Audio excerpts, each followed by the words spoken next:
안녕하세요. 전희진입니다. 오늘은 저번 시간에 이어서 이제 눈 손상과 관련된 내용들을 진행을 할 건데요. 저번 시간에 이제 머리 척추와 관련된 내용들을 진행을 했었죠. 그래서 머리 손상 같은 경우에는 중요한 장기인 뇌가 있기 때문에 처치를 좀 잘해 주셔야 되겠다라는 이야기를 이제 처음에 하면서, 그렇지만 우리가 할 수 있는 일은 그렇게 많지는 않다. 그래서 우리가 기존에 했던 것들, 평가들을 계속 적용시켜 주시면 되겠다. 그리고 우리는 정확하게 알 수 없는, 현장에서 진단될 수 없기 때문에 정확하게 알 수 없는 손상들이 환자에게 내재되어져 있을 거라는 예측하에 환자의 머리를 올린다거나 하는 처치들은 안 하셔도 된다. 이렇게 말씀을 드리고, 이제 눈 손상으로 들어갈 건데요. 눈 같은 경우에는 이전에 초기에 말씀드렸던 것처럼 우리 얼굴에는 5가지의 감각이 모두 다 있는데, 그 중에서도 시각, 청각, 후각, 미각, 그 중에서도 시각과 청각 같은 경우에는 일상생활을 영위하는 데 매우 중요한 감각기관이라고 보시면 되겠습니다. 그래서 그 중에서도 또 하나 이제 눈이 우리 뇌에서 가장 많은 정보를 획득하는 기관이 되는데요. 그래서 이런 기관이 손상당하게 되면 환자는 당황스럽기도 하고요.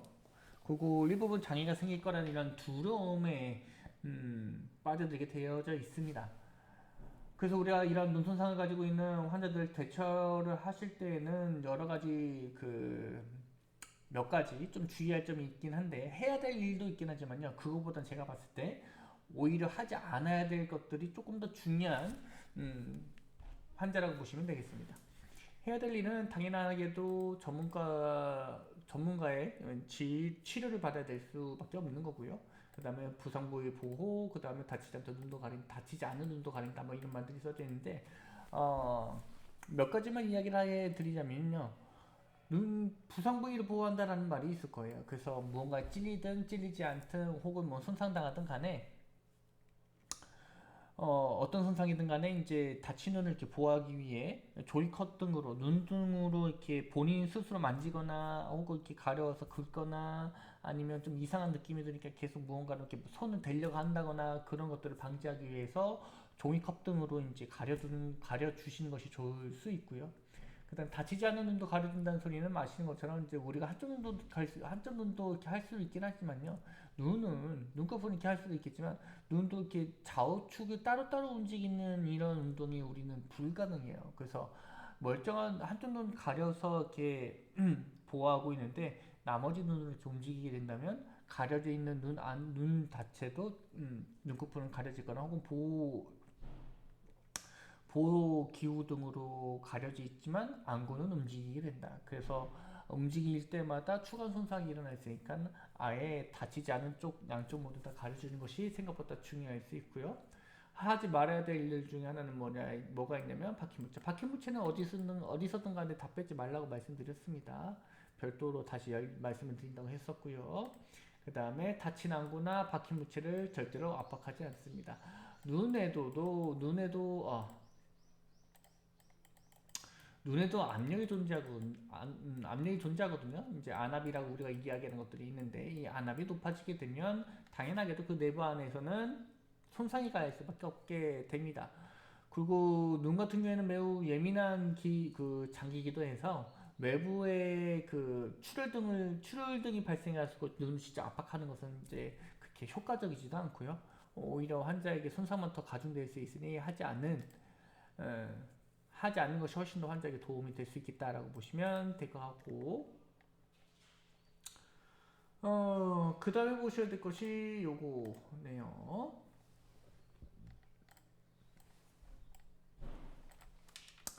몇 가지를 이제 볼 건데요.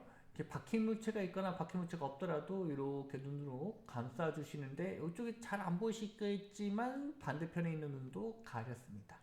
그래서 조일 커튼 이용해 가지고 가려주시면 너무나 좋고요.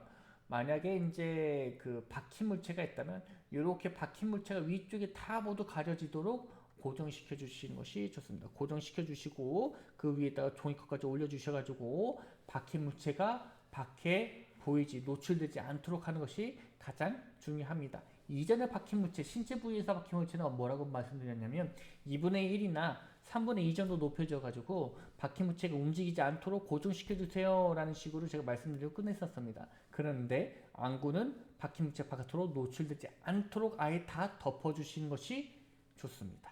그게 더 좋아요. 왜냐면 이제 원래 없었던 그 신체 연장성이 더 일어났다고 보시면 되거든요. 안구하고 붙어져 있으니까요. 그래서 물론 조심은 하겠지만 때에 따라서 이 부분에 무언가 조치하거나 처치하다가 닿으면서 바퀴물체가 움직일 수도 있으니 웬만해서 좀 다 덮이는 걸로 해주시면 되겠습니다. 아니면 뭐 고정까지만이라도 해주셔도 크게 상관은 없고요. 근데 다 덮는 걸로 해주시는 것이 좋죠. 이렇게 바퀴물질 고정하고 여기 위에다가 또 종이컵까지 해주시면 저는 더 좋다고 판단을 내릴 것 같아요. 자, 위에서 했던 내용들은 이제 바퀴무체와 관련된 내용들이고 지금 할 내용들은 눈부상, 타박상이 대표적인 건데 무언가에 부딪히거나 맞아서 생기는 부상을 우리가 타박상이라고 이야기를 하죠. 뇌출혈 중에 하나라고 보시면 될 것 같고요. 얼음줄 주머니를 사용해서 통증과 붓기를 가라앉히고 통증 이런 것들이 이제 통증의 완화 이런 것들을 만들 수 있게 되겠죠, 그죠? 얼음주머니에 섰다는 냉찜질을 했다는 것 자체가요. 물론 단순하게 지금 보시는 것처럼 이런 수준의 손상이라고 하게 된다면 제가 봤을 때는 냉찜질만으로는 환자가 완벽하게 치유되기가 어려울 수 있다는 판단이 들 것 같아요. 물론 거기에 대한 판단은 주관적일 수가 있습니다.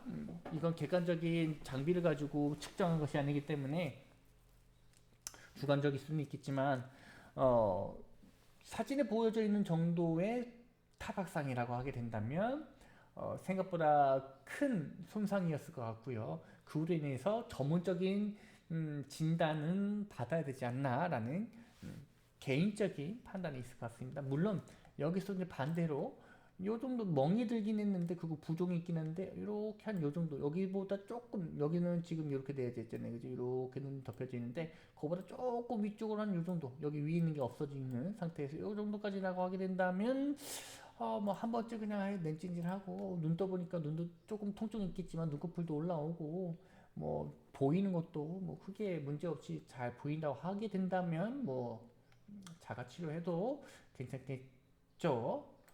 근데 조금이라도 이상이 있다면 시야가 뿌옇거나 뭐 두 개로 보인다거나 한다면 웬만해서는 오시는 게 좋을 것 같습니다. 그 외에도 이제 여러 가지 문제가 있을 건데 그 중에서도 이제 첫 번째로 보실 것이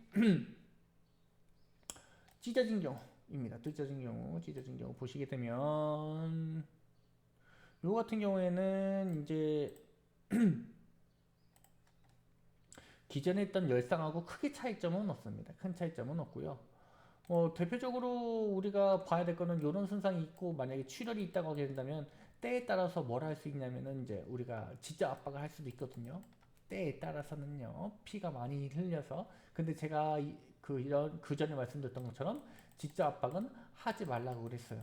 뭐하고 그 전에 했던 것처럼 뇌에 두개골에 골절이 있을 때 머리뼈에 골절이 있을 때나 눈 같은 경우에는 직접 압박이 아니라 뭐라 하라고 그랬죠? 주변 조직을 압박해서 지혈시켜라라고 말씀드렸죠. 그죠? 그래서 이런 상태일 경우에는 눈을 누르지 말고 여기다 직접 누르지 말고 여기 뼈 주변에 이제 안아라고 이야기를 하게 되는데 그 뼈 주변은 안구 주변의 뼈를 눌러주시는 것이 압박해 주시는 것이 지혈에 효과가 있겠다라고 생각해 주시면 되겠습니다. 그 다음에 화학화상이 있는데 당연하게도 이게 가장 중요하겠죠. 물론 씻어내는 거 가장 중요할 수밖에 없고 그 다음에 양쪽 눈에 차갑게 적신 드레싱을 댄다라는 말이 있는데 이건 당연하게도 화학 반응의 감소와 함께 통증 감소 무조건 차가운 거는 통증 반응 감소가 있기 때문에 통증의 감소도 같이 오게 된다라고 보시면 될 것 같고 느슨하게 붕대 갖는다라는 거는 이제 압력 손상 때문에 그렇습니다. 압력 손상 너무 압박 주지 말라고 말씀드렸죠. 그죠? 그런 것들 다시 한번 상기해 주시면 될 것 같고 그 다음에 보실 게 이제 눈 세척인데 이거는 그전에 했던 거죠, 그죠? 최소한 이렇게 해달라. 그다음 바깥쪽 방향, 코에서 무조건 바깥쪽으로, 여기서도 이제 이쪽으로 해줘야 된다는 점 잊지 마시고, 그다음에 닫힌 쪽이 무조건 여기 흐르는 방향 쪽이 있어야 됩니다. 이 반대편 하게 되면 나 아무리 안쪽으로 흘러봐야 반대편으로 넘어갈 뿐이죠, 그죠? 그 다음에 이제 안구가 적출된 경우, 안구가 바깥으로 나온 경우에는 여기 종이컵등 이용해서 보호해 주시고, 물로 적신 뭐 소독들이 지금 되고 뭐 이런 말들이 있죠, 그죠? 여기 이런 것들이 있고, 부산당하지 않는 것을 보호한다라는 말이 있는데, 우리가 중요하게 보셔야 될 건 뭐예요? 억지로 눈을 다시 끼워 맞추려고 하시면 안 된다라는 점이 가장 중요하겠죠, 그죠? 나와 있으면, 눈이 이렇게 바깥으로 튀어나와 있으면 요게 시신경 등이 건조되면서 손상당해가지고 영구적인 시력 손상이 일어나지 않도록 안구를 이제 이런 것들로 이렇게 수분이 날아가지 않게 건조되지 않는 상태로 만들어주기 위한 조치를 취하고 난 이후에 병원으로 이송하시면 되겠다. 그 다음 이물질이 들어간 경우에는 이물질을 제거해 주는 것이 가장 첫 번째 조치 내용일 것 같고요. 그에 따라서 그 다음에 이물질이 이렇게 제거하는 방법들을 했을 때 빠져나가는 것이 좀 어렵다라고 했을 경우에는 이제 눈을 물로 씻어내려 가지고 이물질을 제거하는 법들이 있을 수 있고요. 그리고 이제 추가적으로 이렇게 눈꺼풀을 내려가지고 조사를 해주시면 되겠다. 눈꺼풀, 눈 안에 있는 것이 아니라 윗 눈꺼풀에 붙어 있는 것 같은 경우에는 이제 안구 쪽으로 흘러 들어가지 않도록, 내려 들어가지 않도록 조심히 제거를 해주시면 되는 거고요. 어려운 내용들은 하나도 없으실 것 같고, 그 다음에 요거 이물질 제거 방법 이렇게 이런 헝겊이나 철이나 이제 거즈 같은 것들로 이렇게 살짝 제거해 주시면 되고, 이제 면봉 등을 이용해서 눈꺼풀을 뒤집어 엎어가지고 제거해 주시면 되겠죠. 물론 상황에 따라서 너무 좀 크거나 어느 정도 크기가 있거나 혹은 이렇게 제거를 하기 위해서 훑는 이런 작업들이 추가적인 손상을 입을 정도로 매우 날카로운 물질에다가 이런 거라고 했을 경우에는 이제 집어서 핀셋 등을 이용한 그 기구들을 이용해 가지고 이제 훑지 말고 집어서 제거해 주는 것들도 조금 고민은 해볼 수가 있어요. 고민만. 왜냐면 이제 핀셋 등이 워낙에 이제 그 도구 자체가 그 헝겊이나 면봉들처럼 부드러운 조직이 아니다 보니까 그 핀셋을 쓴다는 것 자체가 또 이제 위험성이 있는 거거든요. 그래서 그거에 대한 내용들을 조금 상기해 주실 필요는 있겠다. 그 다음에 코피 비출혈이 있을 것 같은데, 뭐 요거 같은 경우에는 여러분들이 3년에서 한 번 정도는 직접 겪어보지 않았을까요? 그래서 예전에는 그 뭐 흐르는 피가 너무 아깝다고 해서 고기를 젖히는 이런 행위들을 했었는데, 지금은 그렇게 하실 필요는 없을 것 같고요. 그리고 이제 보셔야 될 거는 머리를 앞으로 약간 숙이는 거, 앉은 자세 유지해 주는 거 잊지 마시고, 그 다음에 엄지와 두 손가락으로 천천히 압박해서 이제 지혈시켜 주시면 되겠습니다. 출혈이 계속되면 코 안에 혈액에서 머물고 있어가지고 조금 불편해 볼 수가 있거든요. 그때는 부드럽게 코를 한 번 정도 풀어볼 수는 있겠습니다만 그렇게 추천하는 방법은 아닐 것 같고, 외상으로 인해서 피가 났을 경우에는 얼음 주머니 등을 이용해 가지고 이제 혈관을 수축해 가지고 출혈량을 어느 정도 조절하고 부종도 조절시키고 통증도 조절시키는 이런 방법들을 적용시킬 수 있겠습니다. 환자가 코에서 피가 나고 있는데 출혈이 발생하고 있는데 의식이 소실된 경우에는 혈액이 폐로 들어가지 않도록, 그러니까 기도내로 혈액이 흡인되지 않도록 하는 방법들이 매우 중요할 수 있을 것 같고요. 그 다음에 출혈이 멈추지 않을 때에는 고혈압 환자, 항응급성 약품이나 아스피린을 복용한 환자, 골절이 의심스러울 때는 의사치료를 받으시면 되겠습니다. 뭐 어려운 내용들은 전혀 없어서 이렇게까지만 해주시면 되는데, 설명이 안 된 부분들 하나 있죠. 후부 출혈이 있다. 예, 전방 출혈이 있고요. 후방 출혈이 있는데, 우리가 대부분 겪는 코피는 대부분 전방 출혈이라고 보시면 됩니다. 전방 출혈. 그래서 안쪽에 코 바깥쪽이겠죠. 코 바깥쪽에 존재하고 있는 여러 가지 얇은 모세혈관들이 이제 쉽게 노출되어져 있다 보니까 쉽게 터지는 경향이 많이 있어요. 그래서 코피가 많이 자주 발생하게 되는 거고요. 후방 출혈 같은 경우에는 출혈 발생하는 혈관 자체가 모세혈관 등의 매우 얇은 혈관이 아니고 후방이니까 우리 몸 안쪽 깊숙이겠죠. 몸 내안 쪽에서 발생되는 어느 정도의 크기가 어느 정도 있는 부위에서의 출혈입니다.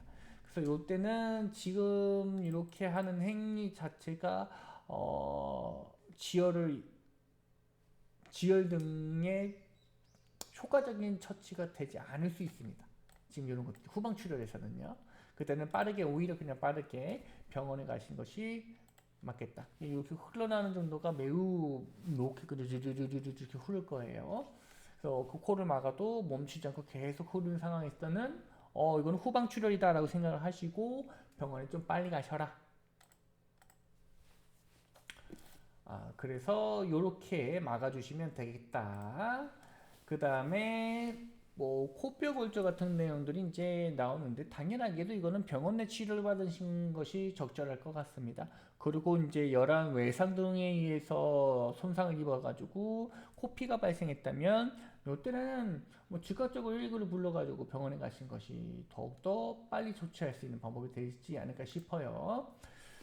그 다음 치아 부상 관련된 내용들이 이제 있는데 이것도 뭐 손상 관련된 내용일 거예요.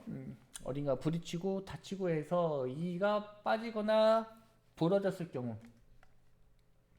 이런 행위들을 할 건데요. 뭐 치아를 찾아서 치관을 잡고 처리한다, 원래 자리에 치아를 넣는다 이런 이야기가 있는데 소처하게 말씀드려서 이런 행위들 하지 않으시는 것이 좋습니다.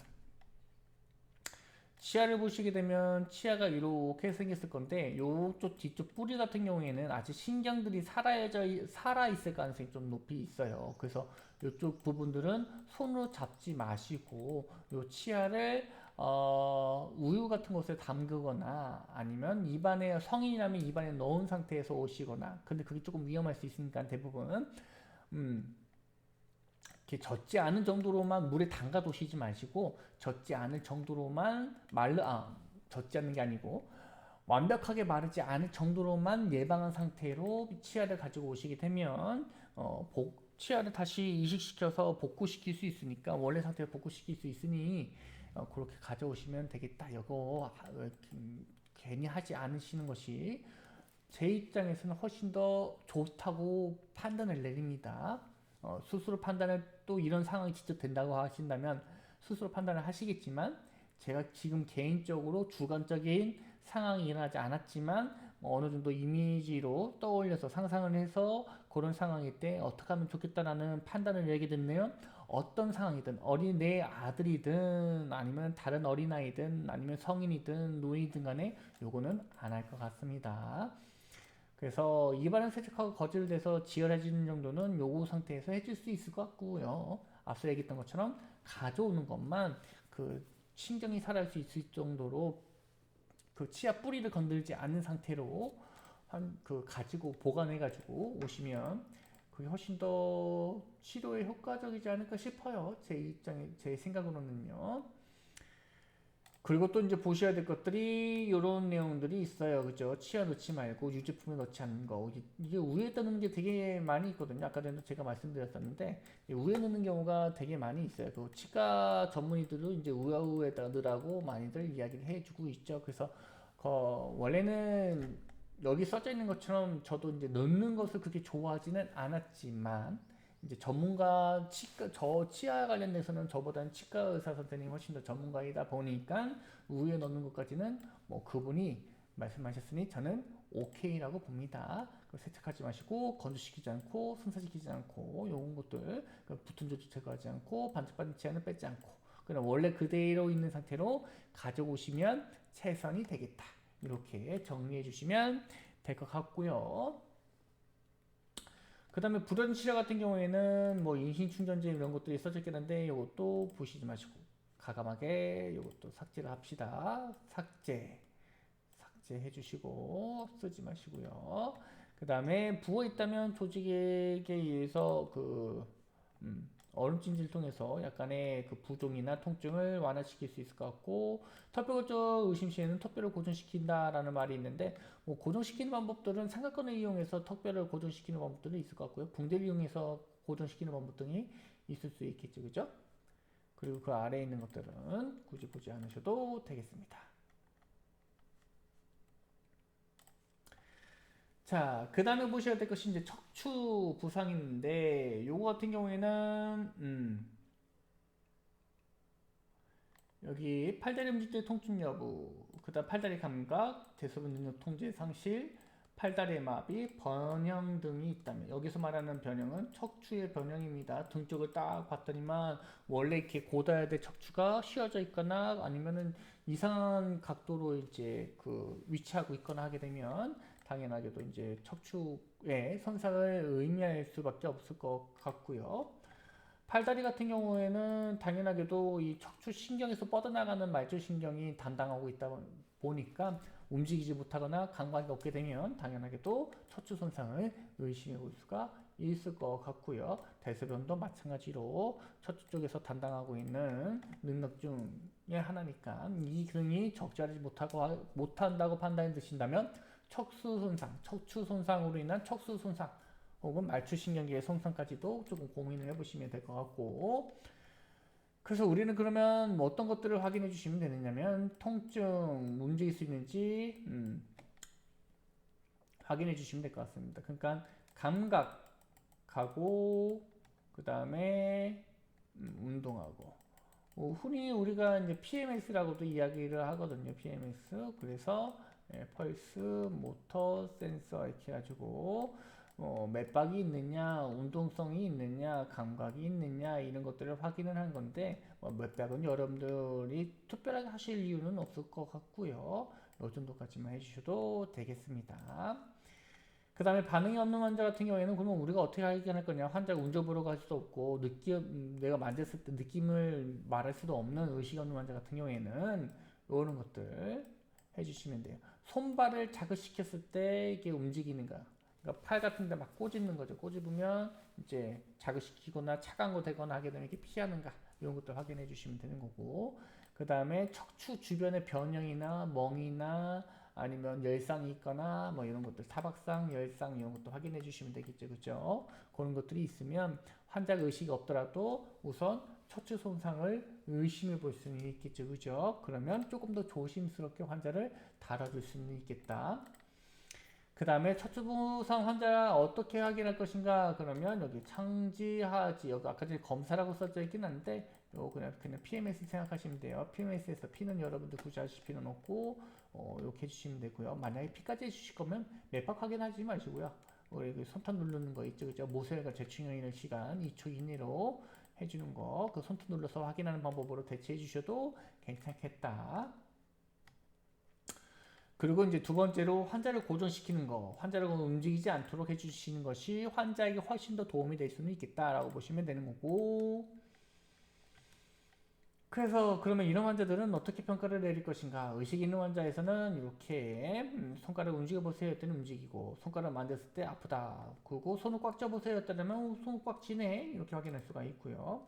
발가락 같은 경우도 마찬가지로 발가락 한번 움직여 보세요 하고 발가락을 만졌을 때 느껴지는지, 내가 어느 발가락을 만졌는지 말해보세요 라고 하게 된다면 어느 발가락 만졌다라고 이야기를 하겠죠, 그렇죠? 그 다음에 뭐 발바닥 손으로 밀어보는 힘 정도까지 확인해 볼 수가 있을 것 같습니다. 무의식 상태 같은 경우에는 꼬집거나 아니면 아까 전에 말했던 것처럼 만약 차가운 장비들이 있다면, 겨울철이라고 하게 된다면 약간 차가운 뭐 청진기나 아니면 뭐 장비 등을 피부에 대어서 감각 등을 확인해 볼 수가 있겠죠, 그죠? 그 다음에 환자 고정 단계, 머리, 여기 보시게 되면 환자의 어깨 쪽하고 어깨 쪽을 손을 잡고 본인의 그 전완 부위 앞 그 팔뚝을 통해 가지고 전완 부위를 이용해 가지고 환자의 머리를 움직이지 않도록 고정시키는 방법도 있고요. 지금 보시는 것처럼 본인의 손을 이용해서 머리를 고정시키는 방법도 있습니다. 어느 방법이든 상관이 없고요. 환자의 머리가 움직이지 않도록 해주시는 이 고정 방법을 해주시면 되겠습니다. 요거 같은 경우에는 상황에 따라서 환자에게 손을 대는 것이 오히려 더 부담스럽거나 오랫동안 기다려야 된다면 우리도 사람인 이상 자세가 불편하고 움직일 수밖에 없잖아요. 그죠? 불편할 때마다. 그래서 아예 그냥 처음부터 고정할 때 물체를 이용해서 고정하는 방법을 쓸 수도 있다라고 보시면 되겠죠.